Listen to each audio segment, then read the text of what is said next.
안녕하세요. 이번 시간에는 재고자산 하겠습니다. 재고자산은 이제 회사에서 가장 중요한 물건이죠. 이걸 사고 팔 거니까. 재고자산, 일단 정의부터 봅시다. 자, 재고자산이란 정상적인 영업 과정에서 판매를 위해서 가지고 있거나, 첫 번째 점 찍어진 거 볼게요. 이 재고자산은 뭘 하려고 갖고 있냐면 판매하려고 갖고 있는 거예요. 판매 목적으로 보유하고 있는 자산. 내다 팔려고. 종류에는 내다 팔려고 밖에서 내가 사왔어요. 그럼 그걸 상품이라고 부르고, 내가 팔려고 만들어요. 그런 걸 제품이라고 부릅니다.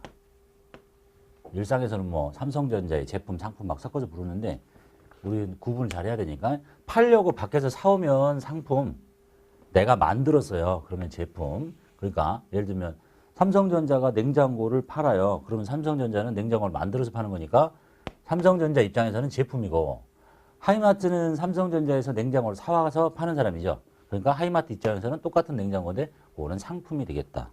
이런 얘기네요. 그 다음에 두 번째가 판매를 위해서 생산 과정 중에 있어요.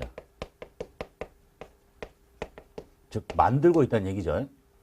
그러니까 상품을 파는 사람은 뭐 만드는 게 없는 거니까 그냥 제품을 파는 사람이 원재료를 사와가지고 만들고 있는 상태. 이걸 보고 제공품이라고 합니다. 이름이 생소한데, 제조 공정 중에 있는 물건, 공정 중에 있는 물건의 제공품 이렇게 부르고, 그다음에 세 번째가 판매할 자산의 생산 과정이나 또는 서비스 제공 과정에 투입될 자산, 물건 만들기 위해서 투입될 자산. 가장 대표적인 게 원재료가 되겠네요. 물건 만들기 위해서 투입하는 자산. 이게 재고자산의 뜻입니다. 읽어볼게요. 이제 재고자산이란 정상적인 영업 과정에서 판매를 위해서 보유하고 있거나 팔려고 갖고 있는 거, 사왔으면 상품, 만들었으면 제품, 그리고 생산 과정 중에 있는 자산, 만들고 있는 상태, 그 다음에 서비스나 뭐 생산이나 서비스 과정에 투입될 원재료 또는 소모품의 형태로 갖고 있는 자산을 재고자산이라고 합니다. 이게 재고자산의 뜻이에요. 그래서 어떤 자산을 구분할 때 생긴 모양으로 구분하는 게 아니라, 예를 들면 컴퓨터가 한 대 있어요. 삼성의 컴퓨터를 하나 샀어요. 이거 왜 갖고 있느냐? 요거를 내다 팔려고 판매를 목적으로 갖고 있습니다. 그러면 이걸 이름을 상품이라고 부르는 거예요. 컴퓨터라고 하지 않고. 자, 이걸 팔기 위해서 내가 만들었어요. 직접 제조를 했습니다. 팔려고 만들었죠. 그럼 요거는 제품이라고 불러요. 그렇지 않고 내가 사무실에서 쓰려고 밖에서 사왔어요. 팔려고 한 게 아니라 내가 사용할 목적이야. 이런 걸 보고 비품이라고 부릅니다. 뒤에 유형자산 편에서 배우실 거예요. 그래서 생긴 모양으로 자산을 판단하는 게 아니라 판매할 목적으로 사온 거면 상품, 판매하려고 만들었어요. 그러면 제품, 내가 영업활동에 쓰려고 사온 거예요. 파는 게 아니라 그러면 비품이라고 부릅니다. 자, 이게 재고자산의 뜻이고, 자, 재고자산의 분류를 보시면 재고자산은 여러 가지가 있는데, 뭐 지금 크게 보면 이제 상품, 제품, 제공품, 원재료 이렇게 있는데, 이것들을 총액으로 보고하거나 그냥 재고자산 얼마 이렇게 보고하거나 상품 얼마, 제품 얼마, 제공품 얼마, 원재료 얼마, 소모품 얼마 이렇게 분류해서 재무상태표에 표시합니다. 보통은 다 분류해서 하겠죠. 자, 그래서 첫 번째가 상품. 여기 보통 거죠. 기업이 정상적인 영업활동을 통해서 판매할 목적으로 구입한 거예요. 내다 팔려고 사온 거. 그러니까 부동산 매매업을 하는 사람, 지금 부동산 매매는 뭐야? 부동산을 사서 파는 사람이 주된 업종인 거죠. 이런 사람들이 가지고 있는 토지, 건물 이런 것들은 우리가 이 토지나 건물을 보고 상품이라고 하기는 이상하지만 아까 얘처럼 이 물건을 보고 하는 게 아니라, 여기도 붙여 땅이라고 볼게요. 땅. 여기 일상에서 땅이라고 보니까 땅을 왜 샀니? 땅을 판매할 목적으로 샀어요. 그럼 이걸 땅이라고 부르지 않고 뭐라고 불러요? 상품이라고 불러야 돼. 왜? 판매할 목적이니까.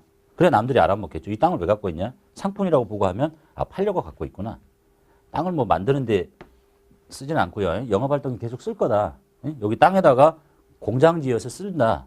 영업활동에 쭉 쓸 거예요. 그때 쓰는 이름이 토지예요.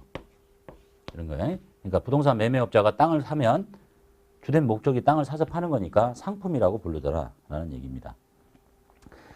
그 다음에 제품, 판매를 목적으로 제조한 생산품이나 부산물 등을 제품이라고 부르고, 제공품은 제품의 제조를 위해서 제조 과정, 제조 공정 중에 있는 물건을 말하면 물건 반제품, 완성된 제품이 아닌 만들다가 만 상태인데 내다 팔 수 있는 이런 반제품도 포함시키겠다. 그 다음에 원재료 다 하실 거고, 그 다음에 저장품, 소모품이나 소모공구기구 이런 것들을 저장품이라고 부릅니다. 자, 여러분 급수에서는 가장 많이 쓰는 건 이제 상품이고요. 이름이 상품도 있고 제품도 있고 제공품도 있고 뭐 원재료도 있고 이 정도만 봐두시면 되겠습니다. 그 윗급수로 올라가면 주로 제품이나 원재료를 많이 볼 겁니다. 자, 그 다음에 이제 취득 원가의 측정을 봅시다. 내가 이제 우리 주로 지금 이쪽을 다루는 거니까 제조업이 아닌 이걸 사오면 이제 왼쪽에 사오면 자산이니까 상품 이렇게 적을 거예요. 왜 사왔냐? 내다 팔 목적으로 사왔으니까 상품이지. 자, 그 다음에 이제 이걸 사오기 위해서 돈을 줬겠죠. 돈을 줄 거야. 우리가 알고 싶은 건 이제 요 금액을 뭘로 적을 거냐 하는 얘기예요. 뭘로 적기는 그냥 여기 준 거 이렇게 적으면 된 거 아니야? 보통은 그렇겠죠. 근데 안 그런 경우도 있으니까. 자, 재고자산의 취득 원가를 볼게요.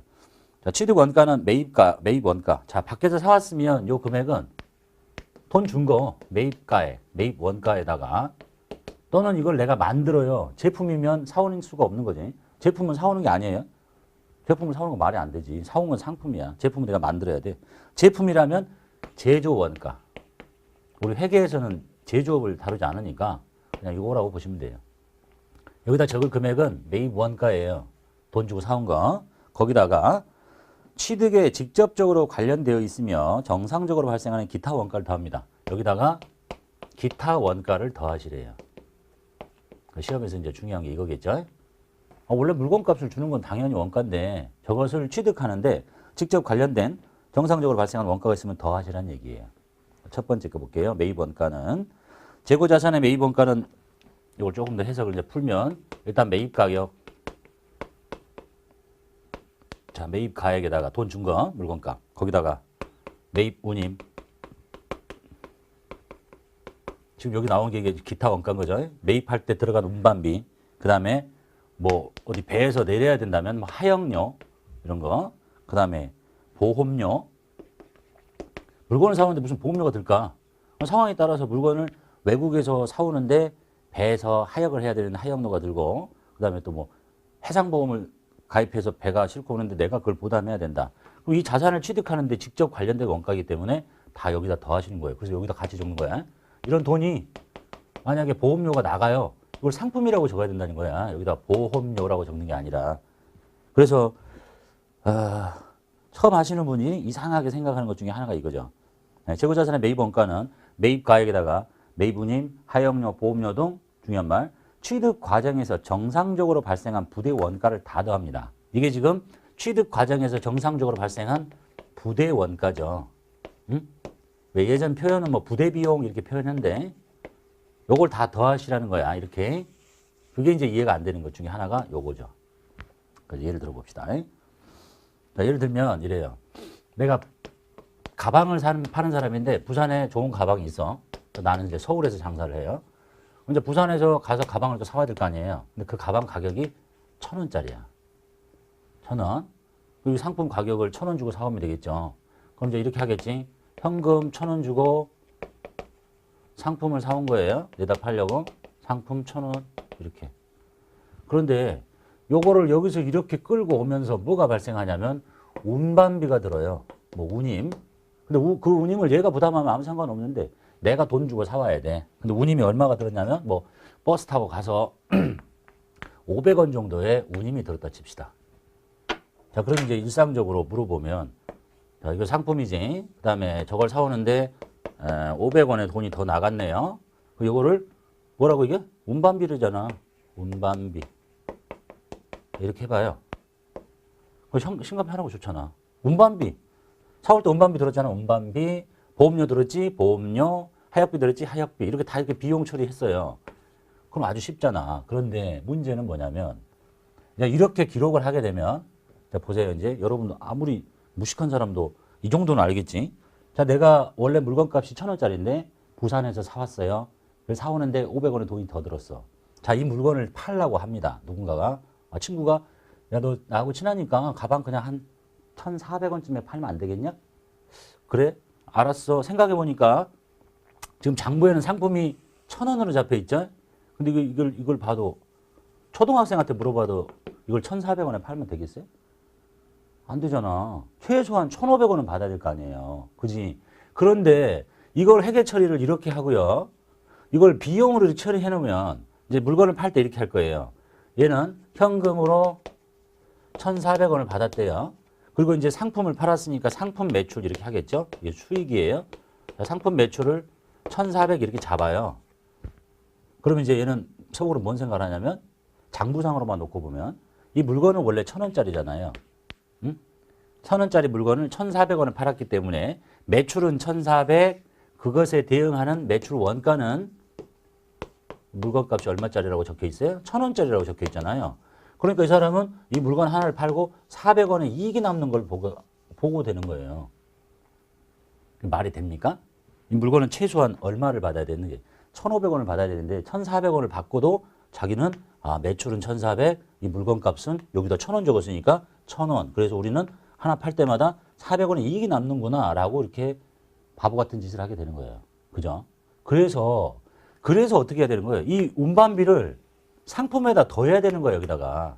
예? 운반비를 운반비라고 하는 게 아니라 이 자산을 취득하는 과정에서 직접 관련된 이런 부대 원가가 있으면 이거를 그렇게 적으면 안 되고 이렇게 적어놔야지. 운반비라고 할 게 아니라. 그래야 이걸 1,400원에 팔라고? 장난하니? 이 물건값이 얼마짜리인데 1,500원짜리인데 어떻게 내가 1,400원을 팔겠어. 여기가 1,500원이 되면 하나 팔 때마다 100원씩 손해보는데. 이해되셨죠? 그래서 모든 자산은 다 그래요. 이 자산을 취득하는데 직접 관련된 원가가 있으면 합치는 게 정상인 거예요. 아니, 왜 자꾸 운반비를 운반비라고 부르지 않지가 아니라 운반비를 운반비라고 불러봐. 바보 같은 짓이 되잖아, 이게. 그래서 모든 자산은 취득할 때 들어가는 부대 원가가 있다면, 직접 관련된 원가가 있다면 다 자산을 합쳐놔야 돼요. 예외가 하나 있긴 하죠. 단기 매매증권을 취득할 때는 합치지 않습니다. 그것 뺀 나머지는 다 그래요. 자, 그 다음 거 볼게요, 이제. 자, 이렇게 사오면 매입 가액에다가 이런 부대 원가를 더하는데 빼는 게 두 가지가 있어요. 하나가 매출, 환입. 말 잘못했다. 사오는 거죠. 매출 환입이 아니라 사왔는데 매입했는데 다시 돌려보내요. 매입 환출 또는 값만 깎아요. 애누리를 빼고 또 하나 매입했는데 상대방이 대금 결제 조건에 따라서 값을 깎아주는 매입 할인 두 개를 뺍니다. 그래서 재고자산의 취득 원가는 매입가액에다가 이 자산을 취득하는데 직접 관련된 원가인 운반비라든지 뭐 여러 가지를 다 더하고 그리고 매입해서 물건이 돌아나가는 매입 환출, 애누리 그리고 값을 대금 결제 조건에 따라서 깎아주는 매입 할인을 뺍니다. 그래서 계산 문제에서 이런 형태가 많이 나오네요. 그래서 매입 환출 및 애누리를 먼저 보겠습니다. 매입 사왔어요. 매입 환출 돌려보내요. 사왔는데 뭐 마음에 안 들었거나 뭘 물건이 잘못된 게 들어왔거나 그럼 돌려보내. 그걸 매입 환출이라고 합니다. 읽어볼게요. 매입 환출이란 매입한 상품을 판매자에게 반품 처리한 금액을 말합니다. 자, 그리고 매입 애누리인데 붙여서 매입 환출 및 애누리라고 이렇게 한꺼번에 쓰네요. 계정 과목을. 매입 환출, 매입 애누리 묶어서 매입 환출 및 애누리. 매입 애누리는 매입한 상품에 약간의 파손, 결함이 있어서 값을 깎는 겁니다. 그 환출은 왔던 물건 다 반품시키는 거고 애누리는 들어왔는데 약간의 문제가 있네요. 그래서 값을 깎아요. 그게 애누리야. 사례를 먼저 볼게요. 창제상해에서 상품 20만 원을 사옵니다. 자, 그러면 이제 상품을 사왔죠. 상품 20만 원 이렇게 처리할 거고 돈은 한 달 후에 줍니다. 아직 부채를 안 배우셨으니까 우리 물건을 사왔는데 나중에 뭘 돈 주기라 하면 아니 팔았는데 나중에 주기라 외상 매출금 하죠. 그 반대로 그때 쓰는 이름이 이제 반대 사람 입장 외상 매입금이에요. 부채입니다. 이거 나중에 지금 이해 안 되셔도 부채를 보시면 될 거니까. 자, 상품 사왔습니다. 이게 지금 매입 원가죠. 매입 가격 부대 원가 없었고 자, 이렇게 했는데 돈을 한 달 후에 주기로 했어요. 상거래고 한 달 후에 주기로 했으니까 이때 쓰는 이름이 외상 매입금이라는 부채입니다. 부채편에서 다시 배울 겁니다. 자, 이제 매입했는데요. 이 일부에서 불량이 발견됐습니다. 그 사실을 통보한 결과 외상대금 20만 원 중에서 3만 원을 깎기로 했습니다. 나머지만 현금으로 줍니다. 그러니까 물건 사왔는데 물건에 하자가 있는 거야. 그래서 얘기했더니 그러면 3만 원은 안 주셔도 됩니다. 17만 원만 주세요. 이렇게 하는 거예요. 자, 그러면 이제 요 외상 매입금이라는 부채를 없앨게요. 외상 매입금이라는 부채를 없애고 돈을 주는데 3만 원 빼고 주래잖아. 그럼 현금으로 17만 원만 주면 되는 거죠. 물건에 하자가 있으니까 약간의 상처가 있다. 자, 그러면 이제 적게 주는 돈이 3만 원을 뭐라고 해야 되느냐? 땡 잡았다? 이렇게 할 거냐? 뭘 땡 잡어? 물건에 하자가 있는 걸 받았는데. 그래서 요거 있잖아요. 여기에서 이렇게 뺍니다. 그래서 현실에서는 직접 뺄 수도 있는데 우리 시험에서는 이걸 직접 빼지 않고 차감 항목을 씁니다. 그때 쓰는 이름이 여기죠. 요 상황에서는 지금 하자가 있는 거니까 매입 애누리일 거예요. 근데 이름을 붙여서 쓰니까 이때 쓰는 이름이 매입 환출 및 애누리입니다. 매입 환출 및 애누리라는 이름을 써요. 즉 상품을 직접 빼도 되고, 예? 여기서 차감 항목을 써서 빼도 되고. 그래서 이제 코드 번호가 중요하죠. 여기가 146번이거든요. 요 번호는 147번에 있습니다. 요 자산 바로 밑에서 차감하는 성격이에요. 그러니까 얘와 얘 무슨 차이가 있느냐? 시험은 이 이름을 반드시 써야 됩니다. 매입 환출 및 애누리 이렇게. 여기 수익이 아니에요. 매출의 차감 항목이야. 이쪽에 원래 생기는 게 뭐야? 자산. 부채도 아니고 자본도 아니고 수익도 아니에요. 수익의 아니 자산의 차감 항목이야. 자산 감소. 이게 무슨 영업의 수익이 아니라 직접 자산을 빼지 않고 차감 항목을 써서 뺍니다. 자, 그러면 얘와 얘 이제 차이가 뭐냐면 손익계산서의 재무상태표의 보고가 될 때, 자, 얘는 상품이라고 사왔을 때 20만 원 이렇게 잡힐 겁니다. 재무상태표에. 근데 이런 일이 생겨서 상품을 바로 빼면 이 금액이 그냥 바로 줄고 17만 원으로 이렇게 보고가 되는 거고, 이렇게 이 이름을 쓰면 보세요. 얘는 차변이고 이 매입 환출 및 애누리는 대변이죠. 이것이 대변에 있는 건데 대변에 기록하지 않고 차변에서 이 자산 바로 밑에 붙어서 차감하는 형태로 보고를 하래요. 마치 대손 충당금처럼. 그래서 여기 애누리가 이렇게 바짝 붙어요. 원래 이게 오른쪽에 대변에 있잖아. 대변에다 기록하지 말고 재무상태표 보고할 때는 저 자산 밑에 붙어야 돼. 그러니까 이쪽에 있는 게 일이 가려니까 음수가 되는 거죠. 그래서 이 상태로 보고를 하면 이 20만 원 그대로 놓고 여기다가 3만 원을 차감하는 형태로 보고를 해. 그래서 17만 원 이렇게 보고하는 거예요. 그러니까 바로 뺄 거냐, 가만히 살려놓고 차감 항목을 써서 뺄 거냐의 차이입니다. 그러니까 현실에서는 주로 이런 이름 안 쓰고 바로 빼기도 하는데, 여러분 시험에서는 물건에 하자가 있어서 값을 깎거나 돌려보내면 당연히 원가를 줄여야지. 응? 대변으로 직접 빼지 않고 차감 항목을 씁니다. 매입 환출 및 애누리. 그래서 지금 여기 지금 하는 거죠. 이 자산의 취득 원가는 매입가액에다가 이런 부대 원가 있으면 더하시고, 매입 환출 및 애누리가 있으면 빼시고, 그 다음에 바로 배우게 될 매입 할인이 있으면 빼시고, 이렇게 계산 문제가 많이 나오네. 자, 그 다음에 매입 할인 볼게요. 자, 매입 할인이란 뭐냐? 물건을 사왔는데 값을 깎아주는 거예요. 물건에 하자가 있는 게 아니야. 그러니까 우리도 일상에서 그렇게 하죠. 뭐 물건을 사가시는데요. 한 달 이내에 뭐 빨리 결제해 주시면 값을 깎아드릴게요. 뭐 요즘은 이제 실상에서는 카드 결제 안 하시고 현찰 결제하시면 빨리 뭐 깎아드릴게요. 뭐 이런 거 있죠. 그걸 뭐 탈세를 하기 위한 거니까. 자, 매입 할인 읽어볼게요. 외상대금을 약정된 할인 기간 내에 지급합니다. 그러니까 거래를 하면서 혹시 10일 이내에 결제하시면 뭐 10% 깎아드릴게요. 뭐 이렇게. 그러니까 대금의 일부를 할인받는 겁니다. 그래서 이 매입 할인도 원가에서 줄입니다.